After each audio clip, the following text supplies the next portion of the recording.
Manoj surprise.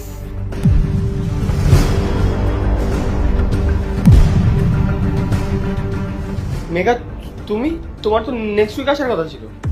Next week আসার কথা ছিল, তাই বলে তুমি অন্য আরেকজনকে নিয়ে আসবে? আরে না, এসব কিছুই না, ও তো আমার ফ্রেন্ড হয়। চুপ করো তুমি। লজ্জা করে না তোমার? এটা তোমার কেমন ফ্রেন্ড যার ব্যাপারে আমি জানি না? তুমি দাঁড়িয়ে আছো কেন? যাও না।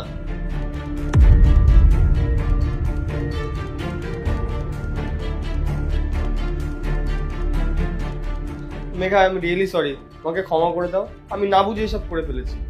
ক্ষমা করে দেব? কিসের কমতি ছিল আমার ভালোবাসায়? আমি তোমাকে আমার সব ভাবতাম, সব। আর সেই তুমি আমাকেই চিট করলে। মেঘা প্লিজ, আমার কথাটা শোনো। Don't touch me.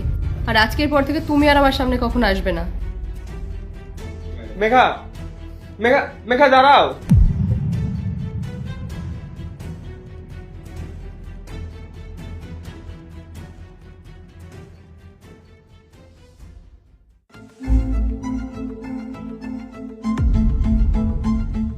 Megha please, আমি তোমার সাথে কিছু কথা বলতে চাই।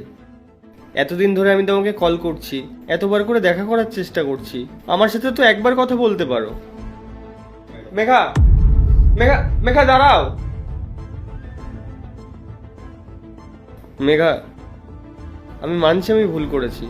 ওর সাথে আমার একটা পার্টিতে দেখা হয়েছিল, আমার পার্টিতে যাওয়াই উচিত হয়নি। ওর সাথে জাস্ট আমি একটু কথাই বলছিলাম, কিন্তু আমি ভাবতেও পারিনি যে আমার বাড়িতে চলে আসবে। আমি বুঝতে পারিনি। প্লিজ আমাকে ক্ষমা করে দাও। মেঘা, আমাদের বিয়ে ঠিক হয়ে গেছে, সামনের মাসে বিয়ে আমাদের। আমি তোমাকে প্রমিস করছি, আজকের পর থেকে কোনোদিন কোনো মেয়ের দিকে তাকাবো না। আমি তোমাকে সমস্ত খুশি দিতে চাই, যেটা তুমি ডিজার্ভ করো। আমি তোমাকে সবসময় খুশিতে রাখবো। প্লিজ আমাকে ক্ষমা করে দাও। আমি তোমার পায়ে পড়ছি, প্লিজ আমাকে ক্ষমা করে দাও। আমিও তোমাকে কিছু বলতে চাই। ওঠো। আমিও একটা ভুল করেছি। কি ভুল? আগের দিন রাতে আমি পায়েলের সাথে একটা পার্টিতে গিয়েছিলাম।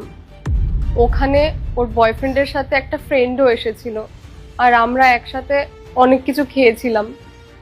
আর অনেকটা রাতও হয়ে গেছিল, তাই আমরা সবাই মিলে ওই ফ্রেন্ডের ফ্ল্যাটে গিয়েছিলাম।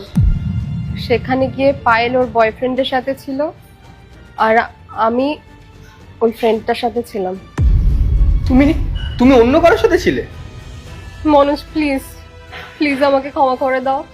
আমার অন্যায় হয়ে গেছে, প্লিজ তুমি আমাকে ক্ষমা করে দাও। আমি জানি আমি ভুল করেছি। আমার পার্ট 2 দেখতে সাবস্ক্রাইব করুন W Short 07।